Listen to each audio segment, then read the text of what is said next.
The live express संपादक तबरेज अगवान पर जानलेवा हमला पुलिस ने सामान्य धाराओं में दर्ज किया। प्रकरण मकान विवाद से जुड़ा है। मामला कोर्ट में है विचाराधीन।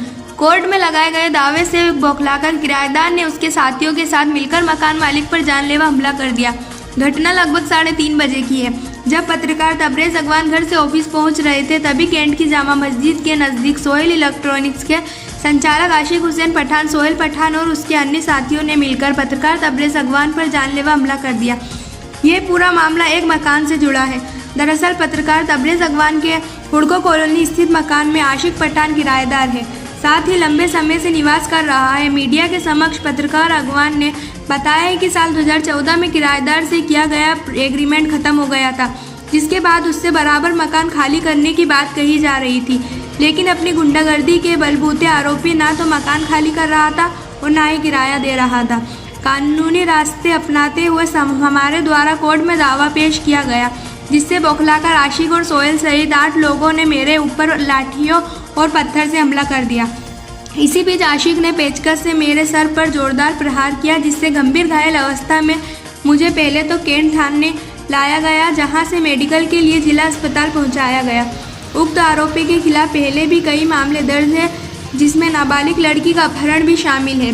वहीं मध्य प्रदेश श्रमजीवी संघ के महासचिव राकेश सोन ने कहा है कि इस तरह की घटना की हम कड़ी निंदा करते हैं।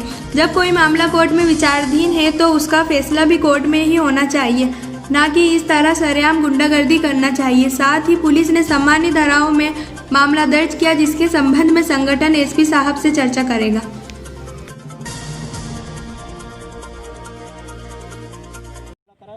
विवाद मकान को लेकर था। एक मकान है जिसमें ये लोग किराए से रह रहा है, जिसका नाम आशिक खान है और सोहेल खान है और अनवर खान। ये लोग ना तो किराया देते हैं और ना ही मकान को खाली करते हैं। जब इनसे कई बार कहा गया कि आप मकान को खाली करो तो मकान इन्होंने खाली नहीं किया। तो जब अपन ने कानूनी रास्ते को अपनाते हुए कोर्ट में एक दावा पुटअप किया, तो उस बात से बौखलाकर आज जामा मस्जिद के सामने 3:30 बजे 4-5 लोगों ने और इन लोगों ने मिलकर मेरे ऊपर जानलेवा हमला किया, लाठी डंडों से और पेचकस से मेरे सर में वार किया। तो काफ़ी कुछ खून भी आया, 3-4 टाँके लगे हैं, जिस पर मामला यहाँ पर पुलिस में दर्ज किया है। तो ये कार्रवाई की है। 4-5 लोग हैं और भाटे उससे वार किया गया है लाठी डंडों से।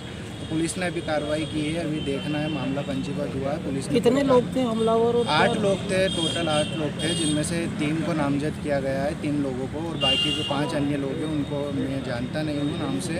अगर उनको लेकर आती है पुलिस तो पहचानने में आसानी होगी। पुलिस ने कार्रवाई का। यदि ये कोर्ट में न्याय चल रहा है, विचाराधीन है मामला, तो उसके बाद इस प्रकार का कृत्य करना तो हाँ, ये लोग चाह रहे थे कि उसमें ये लोग दबंगई से उस मकान के अंदर रहे, डरा के रहे, धमका कर रहे, और अब इस रास्ते पर अपन नहीं जाए, कानूनी रास्ते पर। ये चाह रहे थे कि इसी तरह के अपन रहे, इसलिए इन्होंने जानलेवा बौखलाकर और हमला किया। आपके द्वारा क्या कार्रवाई की गई? अभी कुछ नहीं, पुलिस में आकर मामला दर्ज करवाया गया है। पुलिस ने कार्रवाई की है, रिपोर्ट दर्ज की है और कार्रवाई। हमलावर कितने समय से बकाया है?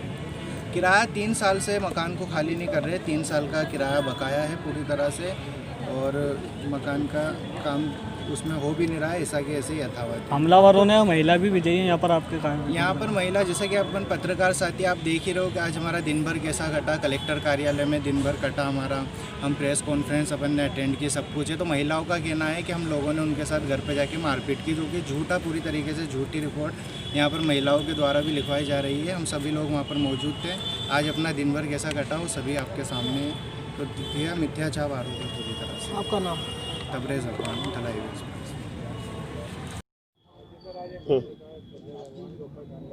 जी जी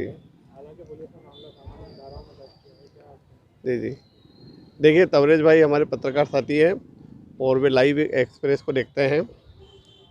अगर उनके कोई पर्सनल मामले में कोई विवाद न्यायालय में चल रहा है तो उन्हें न्यायालय इस तरह से लड़ाई लड़नी चाहिए। इस तरह के बीच चौराहे पर आकर हमला करना ये कतई ठीक नहीं है। ये कानून व्यवस्था की धज्जियाँ उड़ाता है। मैं मध्य प्रदेश श्रमजीवी पत्रकार संघ की तरफ से और नीमच के तमाम पत्रकार साथियों की तरफ से इसकी घोर निंदा करता हूं। साथ ही हम एसपी साहब से भी मिलेंगे कि जो सामान्य धाराओं में केस दर्ज किया गया है वो गलत है, क्योंकि एक गंभीर मामला है। ये बीच चौराहे पर आकर इस तरह से हमला करना एक गंभीर श्रेणी के अपराध में आता है और उस पर धाराएं बढ़ाई जानी चाहिए और कड़ी से कड़ी सज़ा मिलनी चाहिए। ठीक है। राकेश सोन, महासचिव मध्य प्रदेश श्रमजीवी पत्रकार संघ।